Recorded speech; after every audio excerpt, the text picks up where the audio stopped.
I have a number of coaches. I would say from an individual standpoint, 80% of my coaches, 80% of my clients are other coaches, which I never Mm, set out for that to be my niche, but that is what organically grew and was attracted to me just by virtue of what I do. But generally speaking, I would say that individuals are service-based entrepreneurs, service-based freelancers, people who are trying to figure out how to market themselves out there in the world and figure out how they're going to be successful. Welcome to Career Coaching Secrets, the podcast where we talk with successful career coaches on how they built their success and the hard lessons they learned along the way. My name is Davis Nguyen, and I'm the founder of Purple Circle, where we help career coaches scale their business to $100,000 years, $100,000 months, and even $100,000 weeks. Before Purple Circle, I've grown several 7- and 8-figure career coaching businesses myself, and have been a consultant at 2 career coaching businesses that are doing over $100 million each. Whether you're an established coach or building your practice for the first time, you'll discover the secrets to elevating your coaching business. Welcome to the Career Coaching Secrets podcast. I'm Kevin. Today we are joined by Jo Self, and yes, that's her real name. She is the founder of Practical Strengths. Welcome to the show, Jo. Excellent. Thank you so much, Kevin. I'm excited to be here. And I love that you said, yes, that's her real name, because that's pretty much how I introduce myself all the time. I stole the words from your mouth. You stole the words right out of my mouth. I'll jump straight into it. I want to hear the origin story, the lore of your coaching business. What was the moment that you realized this was kind of like your calling, and to make a business out of it too? So it's been an interesting journey, because I would say my whole life, I'm the kind of person people have always come to for advice, right? That's just who I've been most of my life. When I was 42, so back in 15, I was kind of questioning what I was doing with my life. I'd already been on the entrepreneurial journey for about 8 years at that point, but I wasn't really satisfied with what I was doing. I had a little bit of a cancer scare, and I say it was a little bit of a cancer scare because I was going through the testing, but at the end of the day, everything was fine. It was just that week of waiting to find out, right? It's that week of if. And during that week, I thought, do I love what I'm doing? And if I have 1 month, 10 months, 1 year left to live, am I really doing what I want to be doing? And the answer was no. And so I really thought about, what is it that I've just loved, that's been a common thread that I could just throw myself into? And that answer was strengths. It was the Clifton Strengths. And I had discovered it in 2003 when I was 30. So here it was 12 years later. And when I had discovered it, I would literally, people would come to me and ask advice, and I would go, read this book, take this test, let's talk. Read this book, take this test, let's talk. It was like, became the way I learned how to talk to people, was using that assessment so that I could give them advice that was really meaningful for them, not just blanket generic advice based on what had worked for me. I called Gallup. I asked what it looked like to certify or get or Mm, whatever I needed to do to work with them, for them. And they said, oh, we have a certification. Where are you? And I said, Peru. And they said, do you speak Spanish? And I said, yes. And they said, we have our first Spanish certification in Mexico in 8 weeks. Do you think you could make it? And I went, sure. I don't know how. I'll find the money. I'll figure it out. And 8 weeks later, I was in Mexico City getting certified in 2015. So I've got 10 years of being Gallup certified. For those that don't know what Clifton Strength Finders is, what's kind of like, I'm sure we could have a whole podcast talking about Clifton Strength Finders, honestly, but We like, could, what's the we could, we one-liner could. of it? Yeah. The one line is, it is an assessment that for me is one of the best assessments that is out there, that make all other assessments make more sense. It is a foundational tool of 34 different talents that help people understand how they're wired, why they do what they do, why they communicate the way they do, why people bother them in certain aspects. It really is just deep insight to understanding why you are the way you are and why you're here. And so you got the certification. I And did. cool stuff. I didn't know that you spoke Spanish. That's crazy. Yeah, I actually got my certification in Spanish. I was in the first Spanish speaking cohort. So I actually do That's this awesome. bilingually. Yeah. And so like with this certification, can you walk me through your journey of like starting your own practice, I guess, your own coaching business? Yeah. So I got certified, and that's great. You go, great. I got the certificate to hang on the wall. Now what? Right. Which I think is what Yeah. most coaches go through. There's this like, I know I want to do this. I got the, approval. I've got the credibility. Now, what do I do now? And it just so happened I was working with the Happiness Institute in Mexico City, and we came up with a personal branding course. And so I changed it from a personal branding course to a strengths branding course. And I had found this personal branding canvas created by a lovely Italian gentleman. And I sort of adopted it and used it as a strengths branding canvas. And I tested it out with a few other strengths coaches just to see, does this work? And people loved it. And I did not set out to be a coach to other coaches. In fact, I kind of actually reject that sometimes. I feel really like we have to have a model, right? That we're not just helping each other, we're helping others. But very naturally, coaches were like, I don't know what to do. So I started helping people build their businesses through their own strengths and sort of flip the marketing model on its side to make the coach the initial avatar, right? The initial ideal client. And then how do we reflect Yeah. that back out to the world to find the right people for us versus identifying a client and figuring out how we fit their mold. Can you tell me, that's really, really interesting. Can you tell me like who your target ideal like client is, I guess? When I'm working with individuals, at the end of the day, it is other service-based professionals. So yes, sometimes it's coaches, sometimes it's tarot readers, sometimes it's massage therapists, sometimes it's real estate agents, but it's usually someone who is in an entrepreneurial situation where they are their business, right? They're in some sort of service and they are their business. And so for me, you are your lead magnet. And so how do you set yourself up for the most success? What do you feel like the main reason why clients choose to work with you? Because there's a lot of other like Clifton Strength Finder coaches and stuff. What do you feel like your unique process is, I guess? Well, one, I think because I'm really all about accessibility and because I was an entrepreneur, I've been an entrepreneur for however long, since 2007. So 18 years of being an entrepreneur. And I know how hard it was to get started. And everybody was charging me an arm and a leg for everything. Like I was some large corporation. I'm like, I am just a girl using my savings trying to build something. And I don't think anyone should max out their credit card after they've already paid a hefty amount for a certification or whatever else they've done to invest themselves. I think everybody deserves a chance to be successful. So I am very much about affordability and accessibility.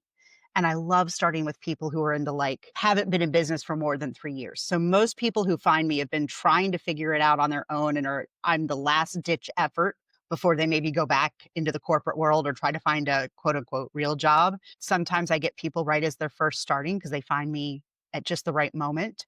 And I think people find me because I'm never going to lead them down a false path, and I am going to stick with them to make sure they are successful. My goal is for you to make as much money as fast as you can without needing me to help you do it. So I love setting people up for success and then being able to step back and watch it happen. I don't want to create a dependence situation. I don't like that. I like to come back in as your strategic partner as you're growing or you need a little extra support or some advice, but I don't want you to feel like if I leave, you're no longer going to be able to do what you need to do. So I try to set Mm, everybody up for success and sustainability, whether I'm doing that with an individual or I'm working with an organization. My goal is to work myself out of a job in 3 years or less. it's really interesting. You mentioned working with a variety of types of people. You mentioned organizations. Do you mind if Mhm. we talk about business for a second? Sure. I'm so curious. What are the main sources of revenues to your coaching business? Like, what kind of coaching containers do you have? So I have a number of coaches. I would say from an individual standpoint, 80% of my coaches, 80% of my clients are other coaches, which I never Mm, set out for that to be my niche, but that is what organically grew and was attracted to me just by virtue of what I do. But generally speaking, I would say that individuals are service based entrepreneurs, service based freelancers, people who are trying to figure out how to market themselves out there in the world and figure out how they're going to be successful at their business. From an mm, organizational standpoint, my personal niche that I love and I'm really aiming towards is working with nonprofits, startups, smaller organizations, and universities and colleges, really smaller educational institutions. I love working with people who are bootstrapped. They may don't have enough mm, manpower, they maybe don't have enough budget, but they're really trying to make something meaningful happen. Those are my favorite people. I want people who have a deep desire, but maybe don't have a deep pocketbook. And we find the yeah. best way to move them forward together. So again, they're not constantly paying me. They're actually getting things done. So I set them up with a Mm. roadmap to make sure they can make it continue on their own. Man, it's so interesting because I can tell like you love helping people And so one of the things that is always on my mind too is just like, how do you balance the needs of a business and how do you like help as many people at the same time? Because you're helping quite a few people, you know? Well, and it seems strange that I'm doing that, but I am going from, this point where I'm really going from a me to a we. So I'm in the process of building a bench. I'm building global partners. I have a partner in Brazil now. I have a partner in Saudi Arabia. I'm fingers crossed shortly going to be adding someone from Mexico on for Latin America because I can't do it all. Right? I coach 8 billion people and I can't help everyone, but I do know that my methods work. I know that what I do is very straightforward and very approachable. And I think that's really important. I don't think coaches should be translators. I think we should be able to set people up for success that they can maintain on their own. And I know that I use an assessment that is kind of like a language. And so it requires a certain amount of an ability to understand it. So I really like to teach. I don't even consider myself a coach most of the time because, quite frankly, I can't keep my opinions to myself. And my goal is to teach you and give you advice. So I can coach. It is one of the hats I wear, but it is not the main hat I wear. And that's by understanding my own talents, that's not what I am going to be at my best. So if I tried to be a coach, I would actually be in contradiction of who I am. Mm. Right. And so when I I do work with want. coaches, I also help them understand, are you a coach? Mhm. Are you a consultant? Are you a teacher? Are you a facilitator? Like, where do you really fit and what feels most natural to you? Because that's where you're going to have the most success. And it's really interesting because you said it kind of organically grew from like other coaches. You never set out an intention that like, hey, I want to work with No, other coaches. It just I happened. wanted So to how work did with people like find you? entrepreneurs, right? Like I wanted to work with entrepreneurs. I wanted to work with people who were starting a business because I had a me for me when I was starting my business. That was my whole motivation is where was the me for me when I was starting? Where was the person who believed in me, who was giving me something affordable, who was setting me up with something that would make me successful, not just trying to stuff me into some formula or decide who I was. And so that's what really got me going down this path. And strengths obviously is the easiest way for me to do that, to really understand myself and others. And so I tested my initial, my signature program is called The Language of You. It started as a strengths branding canvas, then it became You Unleashed, and then it became The Language of You because what I realized is language is important to me and words matter to me. So this is really understanding your own, like creating a glossary for who you are so you know how to communicate how you show up in the world and how to market yourself in the best way. And so I've been doing that program for 10 years now. I tested it on other strengths coaches because they would understand strengths because it would be something they could use and word of mouth just spread. So within the strengths community, which while it's a very small niche, it's not that small. And I became known as both the branding coach and the bilingual coach. So if you needed someone who spoke Spanish, you got me. And if you needed someone to help you build your business or get started, you called me. Mm. So it was really word of mouth. Are there any other types of marketing that you've tried so far to kind of grow your practice? Well, I am a content generator. I cannot stop myself from creating more and more Mm. content, which is another reason coaches love me because so many of them who are facilitators or do larger groups and that kind of thing, they don't like designing programs. They don't like designing PowerPoints. They don't like creating the content. Like they don't even how, and not only do they not know how, they don't like it. They just want to get in there and do it. They want someone to help them set up the Mm. framework. So I love setting up frameworks, right? So I'm that person that people go to. I'm putting a lot more effort into my YouTube channel. And I've converted a lot more of my activity over to LinkedIn just as I move into more of an organizational and educational focus in building that, part of my business out. Facebook was where I really got a lot of my business for a long time, but just with so many different Mm. changes, Facebook is okay. And I've got some lingering connections there, but I'm really focused on LinkedIn and YouTube at the moment. A little bit of TikTok too, but since TikTok is always like, are we going away? Is it getting banned? Is it not getting banned? I don't know what is it like. I'm not interested in investing there just because I don't know if it's a sustainable place to be, whereas YouTube's going to be around for a while. Have you run into any challenges or like, I guess like what do you feel like the hardest part of like when it comes to finding clients is? That's a really good question. What is the hardest part of finding a client? I think for most people, I'm thinking, do I struggle finding clients? I think organizational clients I struggle with a little bit more.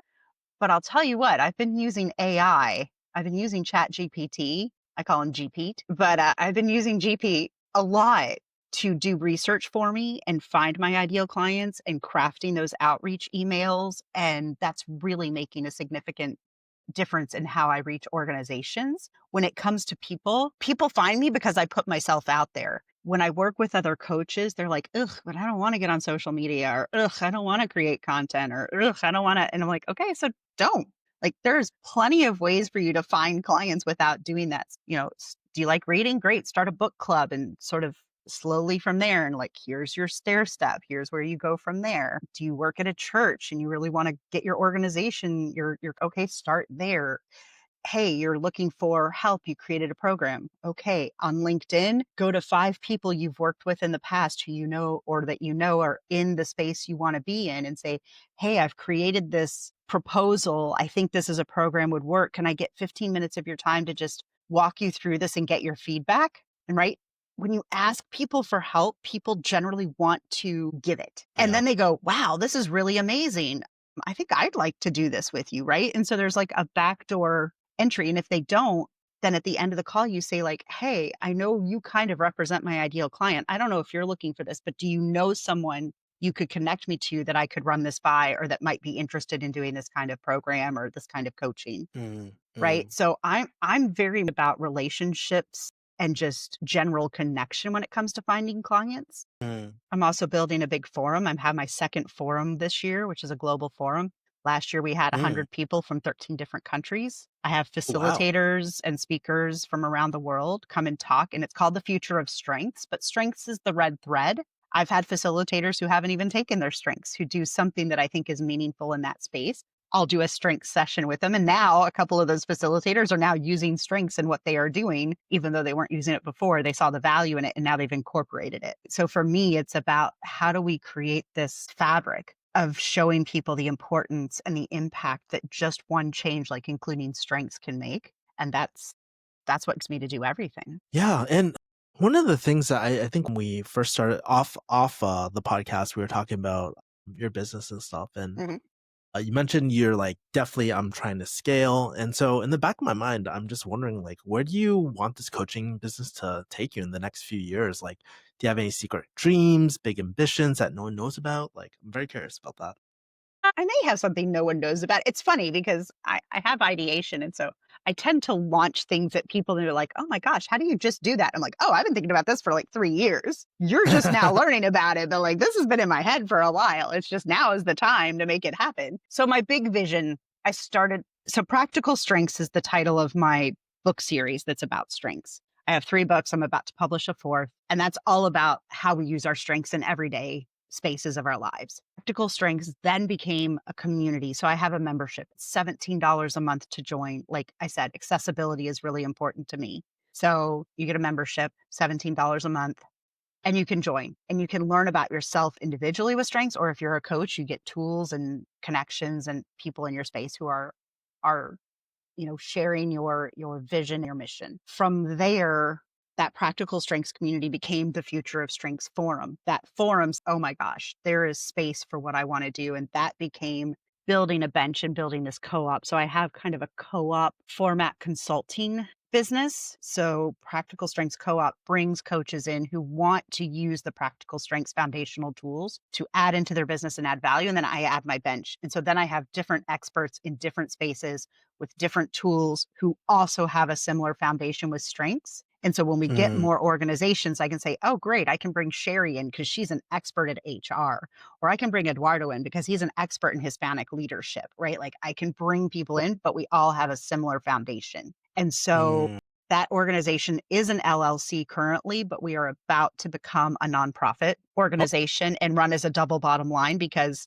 the 3 pillars I run my business on are strengths, natural foresight, and conscious capitalism. So purpose driven, big vision, create your future kind of businesses are what we want to work with and how we work. And so, nonprofit, because we're more mission driven than we are profit driven, which does not mean we don't want to make money, right? But the people we want to work with, going with a nonprofit model, which I'll be honest, I tried to avoid, is really the best way to go. So, we're in the process of building our nonprofit out. And that's where the global partners come in too, is I provide them with training. They get translation rights to my books, to all of my resources. And so we become a distribution channel for strengths to aid in the awareness and support of coaches who really want to dive into this that don't have that many resources because there's a limited number of well, there's actually a lot of resources that Gallup provides, but they're mostly in English. There's not a lot that's Yeah. been translated. So I am now translating my own resources to then help get it out there. You definitely don't have to give exact numbers, but I'm always so curious, like, how are you structuring these like partnerships and arrangements and stuff too? Like, I'm about that. So it's a learn by doing process, trial by fire. Everybody has, so the initial co op members who came in, I have 10, paid $2,500 to invest in their first year. And that includes training on all of my programs. It includes access to all of my resources. It includes one on one coaching support, strategy support, group coaching so that we get together as a group and do you need help with this, need help with that. The goal from there is as we grow and we create more financial stability, we want to be able to finance Gallup certifications for those who aren't certified yet. We want to support foresight and conscious capitalism certifications as well. We want to be able to come together because things like insurance are so hard to come by. But if we can get some sort of policy where we get a group discount because I can bring 50 people to the table, then I can help independent coaches who maybe don't have access to insurance get insurance, right? So we're trying to create this format where we create a bit of power in numbers and bring those benefits and then as we build our client base, they'll still invest that same $2,500 to get all of those benefits. But if we're building clients out, then they can choose how much of a revenue share they have. And so as they go through the year, when we get a client, say we get 20% up until their $2,500 is paid off. And then once their $2,500 is paid off, then we only get 10%, like that kind of thing. Those aren't exact numbers right now, but that's Yeah, the yeah, goal yeah. is you can a higher revenue share so that we get paid back the 2,500 as we're getting new clients. But the hope is we're all bringing clients in, right? That it's not just on us to get the clients, but that So it's like a collective almost, right? yep, it's kind of a collective format. Interesting. Coming near the end of the podcast, and so I definitely want to ask you. Let's say, how long have you been in a coaching business for now, or how 10 long have years, you had your 10 10 years, years? officially 10 years. Okay. So let's say, knock on wood, hopefully this doesn't happen, but you're to start over tomorrow, 0 followers, 0 clients, something catastrophic happens, but you have all the knowledge that you have now over the last 10 years. What would you do in your first 90 days to rebuild again? I started from 0 tomorrow. I would network. I would really decide, do I want to keep doing this? Do I want to get back into the same thing? Or is this an opportunity for me to shift? And for me, a shift is an evolution. And so everything through the last 10 years has been an evolution, all with the same essence. I will never change who I am. Community is hugely important to me, but I would probably get out and network and see and also explore possibility. When you say network, um, I'm kind of curious with who are the first people that you'd be like, hey, I need to connect with these people. So here's a for instance. I moved back to the States in January of this year after 14 years of living abroad. I moved to a town of about less than 2,000 people. I went to the women's business networking meeting for the area and I met some women and I met a couple of really amazing women there. They're all amazing, but I met a couple who were like, Joe, I want to have lunch. Let's go talk. I want to know more about what you do. And, we just connected really deeply. And that was before I even lived in the community. I hadn't made my decision where I was going to live yet. And that person introduced me to the president of the village council. And it just so happened that a seat was vacating on the village council. And so by February, I was on the village council. So I'm a trustee. Mm. Right. And now I'm very involved in the community and I joined the Chamber of Commerce and I get out and I talk to people. And I went to the chamber meeting and how did I introduce myself? I didn't introduce myself as a coach. I introduced myself as a lunch and learn queen. You want to have fun with your employees and do something fun and meaningful and build something, bring me in. Let's talk about strengths. Mm. Let's do a craft activity. I don't care. I love creating connection for people. So if everything were to fall apart today, I would probably lean even harder into my community organization roots and do that. Thank you so much for sharing that experience. I did not know what a lunch and learn was until you just explained it too. So Very interesting. Yeah, I've never heard of that term in my life. Well, I guess it's really big, and a lot of corporations will do them to just I worked for employee so before I set out on my own, I worked for Yum Brands, which is the world's largest fast food restaurant company. I worked at their headquarters in Kentucky, and I was the manager of the employee engagement program. So essentially, I ran the culture, Mm, and I love nice. culture is what I love to do. And one Makes of the sense things why I you did was have a create lunch and committee. learns, which were educational, fun activities to get people together over lunch and just do something fun together. Joe, how do people find you and connect with you? Easiest way to find me, I'm pretty easy to find on LinkedIn. It's just Joe Self. Although for some reason it seems like I can be challenging to find on there, but you can find Practical Strengths or Joe Self on LinkedIn. You can write me at joe@practicalstrengths.org. You can search for me on Amazon. I have 7 books that are published on there right now. So you can find me there. With a book that came out too, right? Yeah, recent books. So the most recent publication is 8 Elephants, which is not strengths based, but in there I definitely say you want to use your strengths to get through this first part. But 8 Elephants, How to Succeed in Business One Bite at a Time. And it is a guidebook and workbook for entrepreneurs, service-based entrepreneurs, solopreneurs who are just trying to figure out the order of things and what they really need and what they don't need and trying to help them do that. But the first elephant is getting clarity, which is really about understanding why do you want to do what you do? It's not about figuring out who your client is. It's about figuring out who you are and what's driving you to do this. Thank you so much, Joe, for just sharing all your insights. I learned a lot about like community, Dungeon Learns, and all that sort of stuff too. And I'm sure we could just do a full podcast on like Clifton Strength Finders and your expertise on that. 100%. That stuff is yeah, definitely. Cool. Thank you so much for coming on, Joe. Really appreciate it. Excellent. Thank you so much for the opportunity. That's it for this episode of Career Coaching Secrets. If you enjoyed this conversation, you can subscribe on YouTube, Spotify, Apple Podcasts, or wherever you're listening to this episode to catch future episodes. This podcast was brought to you by Purple Circle, where we help career coaches scale their business to $100,000 years, $100,000 months, or even $100,000 weeks, all without burning out and making sure that you're making the impact and having the life that you want. To learn more about our community and how we can help you, visit joinpurplecircle.com.